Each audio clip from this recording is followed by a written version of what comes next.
March 5ನೇ ತಾರೀಕಿಗೆ history exam ಇದೆ. ಟೈಮ್ ಅಂತೂ ತುಂಬಾ ಅಂದ್ರೆ ತುಂಬಾ ಕಡಿಮೆ ಇದೆ.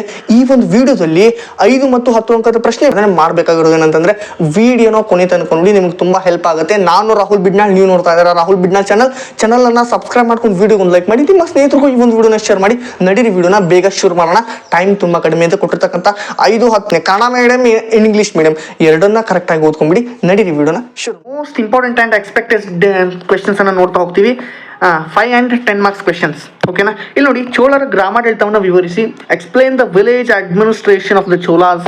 ನೆಕ್ಸ್ಟ್ ಅದಾದ ನಂತರ ಶಿವಾಜಿಯ ದಿಗ್ವಿಜಯಗಳನ್ನು ವಿವರಿಸಿ. Describe the victories of Shivaji.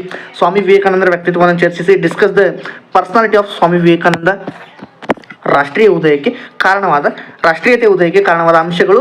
What are the factors that led to the rise of a nationalism.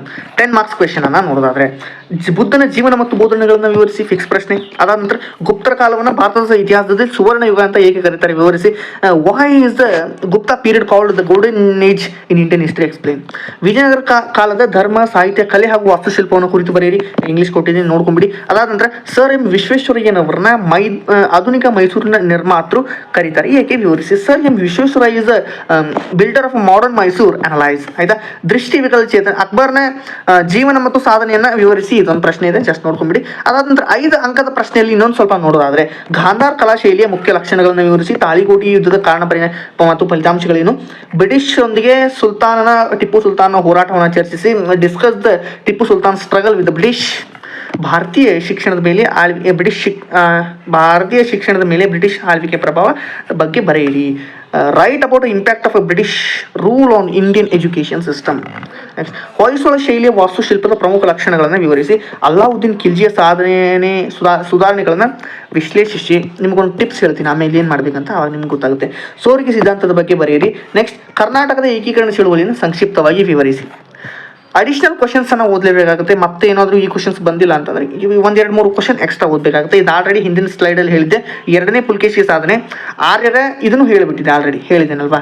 Next ನೋಡೋದಾದ್ರೆ ಇದೊಂದು ಪ್ರಶ್ನೆಯನ್ನು ಓದ್ಕೊಂಡ್ಬಿಡಿ. ಇದು ತುಂಬಾ ಇಂಪಾರ್ಟೆಂಟ್ ಆಗುತ್ತೆ ಪ್ರಶ್ನೆ. ಅಶೋಕನ ಜೀವನ ಮತ್ತು ಇದೊಂದು ಪ್ರಶ್ನೆ ಇದೆ. ಮೊಹಮ್ಮದ್ ಬಿನ್ ತುಘಲಕನ ಇದು ಆಲ್ರೆಡಿ ಕ್ವಶನ್ ಆಗಿದೆ. ಭಾರತದ ಸ್ವಾತಂತ್ರ್ಯ ಸಂಗ್ರಾಮದಲ್ಲಿ ಕಾರಣ, ಫಲಿತಾಂಶಗಳನ್ನು ತಿಳಿಸಿ. ಓಕೆ, ನೆಕ್ಸ್ಟ್ ಒಂದು ಪ್ರಶ್ನೆಗೆ ನಾನು ನಿಮ್ಗೆ ಉತ್ತರ ಕೊಡ್ತೀನಿ. ಈಗ ಕರೆಕ್ಟಾಗಿ ಕೇಳಿಸ್ಕೊಂಡ್ಬಿಡಿ. ನೋಡಿ, 5 ಅಂಕದ ಪ್ರಶ್ನೆ ತುಂಬಾ ಅಂದ್ರೆ ತುಂಬಾ ಜಾಸ್ತಿ ಆಗುತ್ತೆ. ನೀವು ತುಂಬಾ ಭಯ ಪಡ್ತೀರಾ. ಅದಕ್ಕೆ ಏನು ಮಾಡಿ ಅಂತಂದ್ರೆ, ಮಾಡರ್ನ್ ಹಿಸ್ಟ್ರಿ ಮೇಲೆ 7 ಕ್ವಶನ್ಸ್ ಬರುತ್ತೆ. ಈಗ ಮಿಡಿವಲ್ ಮತ್ತು ಏನ್ಷಿಯಂಟ್ ಹಿಸ್ಟ್ರಿ, ಪ್ರಾಚೀನ ಕಾಲದ ಇತಿಹಾಸ, ಅದಾದ ನಂತರ ಮಧ್ಯಕಾಲೀನ ಇತಿಹಾಸದಲ್ಲಿ ಎಲ್ಲಾ ಪ್ರಶ್ನೆಗಳನ್ನು ಓದೋ ಬದಲು ಮಾಡರ್ನ್ ಹಿಸ್ಟ್ರಿಯಲ್ಲಿ ಬರೀ 7 ಕ್ವಶನ್ಸ್ ಅಷ್ಟೇ ಇದೆ. ಅದನ್ನಷ್ಟು ಓದ್ಕೊಂಡ್ಬಿಟ್ರೆ ನಿಮ್ಗೆ ತುಂಬಾ ಅಂದ್ರೆ ತುಂಬಾ ಹೆಲ್ಪ್ ಆಗುತ್ತೆ. ಇದು ನನ್ನ ಒಂದು ಸಜೆಷನ್. ಇಲ್ಲ ಸರ್, ನಾನು ಏನ್ಷಿಯಂಟ್ ಹಿಸ್ಟ್ರಿಯಲ್ಲಿ ಓದ್ತೀನಿ ಅಂದ್ರೆ ಓದ್ಕೋಬಹುದು, ಮಿಡಿವಲ್ ಅಲ್ಲಿ ಓದ್ಕೋಬಹುದು, ಅಥವಾ ಮಾಡರ್ನ್ ಹಿಸ್ಟ್ರಿಯಲ್ಲಿ ಕೂಡ ಓದ್ಕೋಬಹುದು. ಇದು ನಿಮ್ಮ ಒಂದು ಕನ್ವೀನಿಯನ್ಸ್. ಇದಿಷ್ಟು ಈ ಒಂದು ವಿಡಿಯೋದಲ್ಲಿ. ಮತ್ತೆ ಮುಂದಿನ ಒಂದು ವಿಡಿಯೋದಲ್ಲಿ ಸಿಗ್ತಾ ಇದ್ದಾನೆ. ಧನ್ಯವಾದ ಸ್ನೇಹಿತರೆ.